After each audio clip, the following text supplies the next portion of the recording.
the Opoco Studios in Oklahoma City. You're watching the Press Row. I'm Jenny Carlson here with Barry Trammell. Time for 5 and 5. We've got 5 topics, about a minute each for 5 minutes. And we are brought to you by Papa John's Pizza. Go online anytime and order your pizza at papajohns.com. I recommend the thin crust, Barry. All right, let's get some, finish this sentence going here, Barry. The Big 12 will expand in... the distant future. How's that sound? I don't think it's coming anytime quick. I think the Big 12, not 2015. I don't think you're going to see any quick movement. I could be wrong. I think there are some people who want Big 12 to expand, have always wanted them to, but the majority of the conference does not. And the truth is there's nobody that's a slam dunk. Louisville was a slam dunk. Big 12 just whiffed on that one. Nobody else really gets your juices going. So, Brigham Young's the best brand. They got some issues. Cincinnati fits pretty good, but is the football team at the level you want? Memphis, their football's not the level you want. Just not a great fit right now. So I think the Big 12 will muddle along and see if it can get where it wants to go, staying at 10. Well, yeah, and I do think that there's going to be talk about it. I think that the Big 12 will look at trying to get an exemption for the title game. I know they like this idea of everybody having played everybody, but we saw that when everybody else, the other Power 5 conferences, the other 4 conferences were playing title games and getting a chance to really make a statement. TCU's playing Iowa State, and does that really make a final argument? Would it have been any different if, say, the top 2 teams play in a title game, if Baylor and TCU rematched? I don't know, but I do think that's something that the Big 12 has to look at. You have to have 12 to have a title game automatically, but there are, situations where they can ask for that exemption. It would mean more money for the conference. Obviously, that title game, like everybody else, maybe they look into that before they look to expand. We'll have to wait and see. All right, Barry, finish this one. The real reason Baylor and TCU got left out of the college football playoff is? I think a good reason is that 13th game, another extra game for Ohio State that Baylor and TCU didn't have. But maybe the real reason Baylor and TCU got left out is that the Big 12 just couldn't decide itself which team is better. So the committee said, how are we supposed to judge? You don't even know.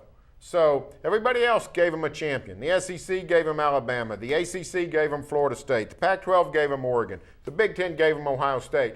And the Big 12 gave them, we can't choose, you choose. Our bylaws say co-champs, but our slogan says one true champion. We can't figure it out. You guys figure it out. And the committee said, you know what? Here's what we figured out. Ohio State, step on up. Yeah. And you know what? I don't know what sort of change would have to be made to get that figured out, but I think that could have helped for sure. Why couldn't the Big 12 have tiebreakers within its bylaws? Listen, if you're going to stick your head in the sand and keep saying one true champion when everybody can see that the likelihood of having co-champions is really high, because it's been high as long as the conference has been around, I don't know what anybody was thinking. But again, I'll go back to something I've said repeatedly, that you've said repeatedly, non-conference scheduling. That, to me, is the other thing that the Big 12 schools have got to think about. I'm not sure it was ultimately the reason TCU and Baylor got left out, but it has to at least be part of the equation, because while Ohio State is playing some rock'em sock'em teams, yes, they lost to Virginia Tech, but that's a bowl-eligible team. TCU kind of lucked into a good Minnesota team. But, Baylor's touting Buffalo, not the Bills, the University of Buffalo, not the NFL team, as their big marquee non-conference win. To me, Barry, that says something right there. You got to make sure that non-conference is better. All right, Barry, finish this one. The College Football Playoff Committee did a pretty good job. I've got no gripes. I had some complaints early when they kept talking about eye test and watching film and all that ridiculous stuff. The College Football Playoff Committee put itself in a bind, or was put in a bind, when it was declared that they had to do a weekly poll. Let's say there was no weekly poll. They just meet like the basketball committee, just meet, declare 4 at the end. Nobody would really have much to say in terms of negativity. The biggest problem the playoff committee had is that TCU fell from 3 to 6 on the last week. If there were no previous polls, we wouldn't have known where TCU was. I think they ended up doing a pretty good job. Yeah, I don't have any beefs with them either. I think the Football Playoff Committee did a fairly admirable job for the first year. You know what? As much as those polls are, probably did create more of a controversy than, they would have otherwise, because the committee said every week's new, every week's fresh. We're not ranking from one week to the next based on the previous week. But people forget that, and so all of a sudden there's this, well, how does TCU fall? How does all this happen? But I still think they'll keep doing it because it gets people talking about college football. And really that's what people are trying to do. Continue to get the scroll, continue to get the Twitter feed, continue to get the Facebook mentions. All of that stuff is important to marketing. So I think the College Football Playoff Committee continues to rank before the end of the year because it gets people talking. It might mean more people want to take in the pitchforks and the torches, but I think that in the end they did a good job, and they'll probably keep doing exactly what they did this year. All right, Barry, fun question of the week. Dumbest decision you've ever made. Okay, so Bob Stoops makes the dumb decision to end all dumb decisions when he repunts to Tyreek Hill. So, what's it going to be? Well, when I was 18 years old, I'd gotten 6 hours of summer school behind me. I got a full-time job offer at the Norman Transcript. I took it, and I did a stupid thing. I quit school. Could have worked. I was just 18. Didn't have anything much else on my plate. Could have still gone to school, worked toward a degree. I was a goofball. I didn't do it. Went back at 26 and worked my way to a degree. Got it at 36, for crying out loud. So I got it, but a long time after I should have. That was a dumb decision. A lot dumber than what Bob Stoops did. Although, let me say this. I was 18.